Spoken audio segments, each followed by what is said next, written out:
Arguably the world's greatest business thinker today, Gary Hamel, is saying that we are moving beyond the age of continuous improvement, where companies need to innovate to create new value, not simply keep tinkering with improving the existing value or the services or the products or the way of doing business.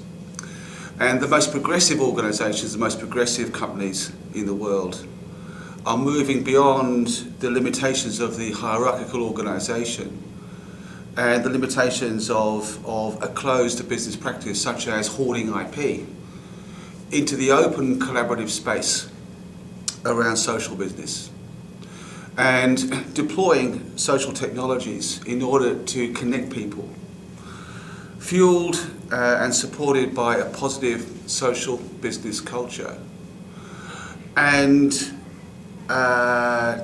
engaging in conversations, structured conversations such as appreciative inquiry, which actually looks to identify what works and to extend what works in order to reconfigure strengths, to create new value, to meet new opportunities and possibilities. Most of our working experience in the last 300 or 400 years in many organisations has been around the idea of continuous improvement, which is that we basically focus on the existing what and the how and how to improve it. And the tools and the techniques that have been applied to that continuous improvement have largely come from the world of problem solving. And the problem solving world has the view of the world or an organisation or a customer service or whatever as being a problem to be solved. And the way that problem is tackled is to dissect that issue, that problem, into its parts. Hence words like fault finding, dissection. And it's the tools of breaking things down, problem solving, looking for the root cause of problems.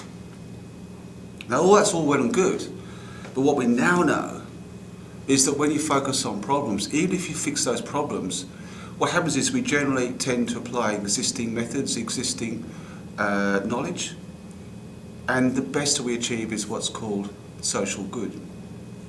In other words, we focus on error reduction, error elimination. So we actually look at what's bad, not what's good.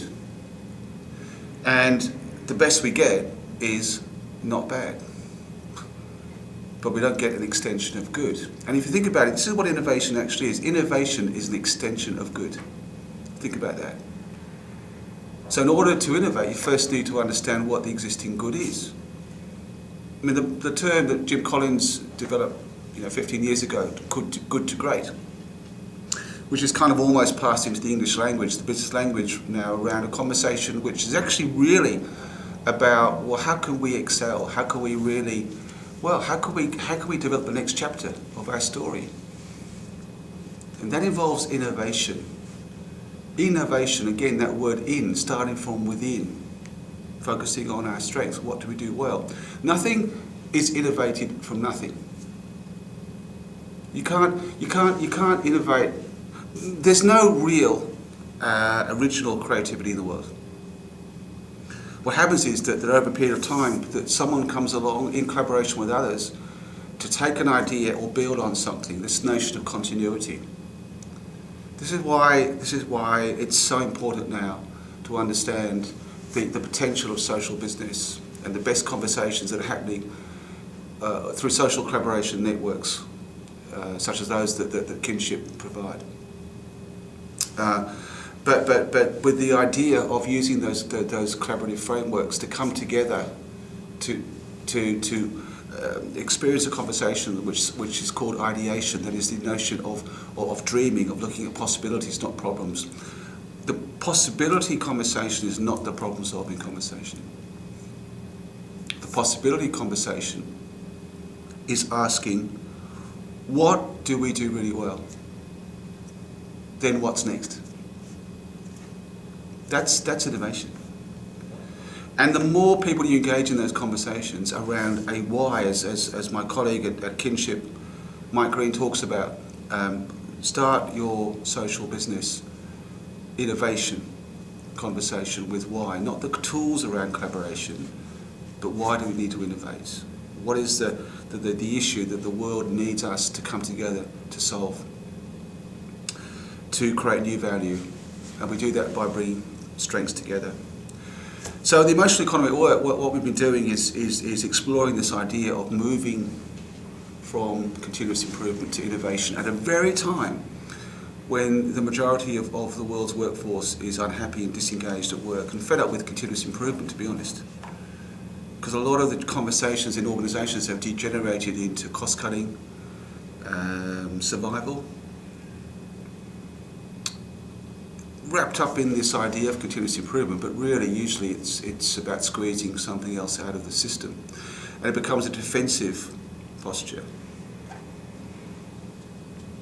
Growth and innovation go together. So does high levels of engagement. So let's collaborate to engage and to innovate. Why collaborate? Because the more strengths in an organisation or an ecosystem that you bring together, the more ideas are possible. The more ideas you have, the more possibilities there are, the more practical new products and services will be developed. So we are now working with Kinship and with colleagues like Simon Morris in order to assist organisations to explore what it means to move from a culture of continuous improvement to a culture of innovation, where people on the ground floor can be empowered to innovate every day. That doesn't mean that everybody on the ground floor is developing the next rocket ship. What it means is that they feel free and are empowered and are in collaborative conversations with their colleagues and their customers and globally now in terms of what's possible. And that taps into the human instinctive motivators, which are much more powerful than the extrinsic ones by which we have employed people and engaged them or tried to engage them for 100 years, if not more, around things like money and status. Whereas intrinsic motivators around meaning and asking the question, how can we grow together? These are the important questions now. Gen G, the young kids, 16 to 24 years of age, wired for collaboration, wired, brought up digitally. So the world has been changing, work's been changing. I'd sit down with my beautiful wife Sue, we watch telly, we still enjoy watching telly, watch a lot of UK crime and some of that Swedish stuff now, The Bridge and those sort of things. They're really cool shows. But there's still one way. You know, you're consuming. My son Thomas, a few years ago, was on social media in the world of gaming and connecting socially and doing gaming with people, as I found out, in different countries. He was collaborating, and he was employing his choice, his freedom, his autonomy, his need to make these choices, but he was learning from the collaborative conversation. And so what social has been doing is allowing people, or giving them the opportunity, as Shirky calls the opportunity, to engage. And the more engagement you get, the more you identify the need in the world, and the more strengths you bring in through conversations like appreciative inquiry, which is about discovering your strengths, dreaming what's possible, designing prototypes around new value, creating services and products, and then deploying those, enabled by social. Well, this is the way of the future in which work will be experienced. So, if you want to know more about where the future work is going, around moving from continuous improvement to innovation, if you want to disrupt, if you like, your culture from simply tinkering with what you've got now to creating new value in ways that your people get and are engaged with because they co-create it with you, and your customers actually will share that with others and actually become your best advocates, please give us a call or contact us at the Emotional Economy at Work. Cheers.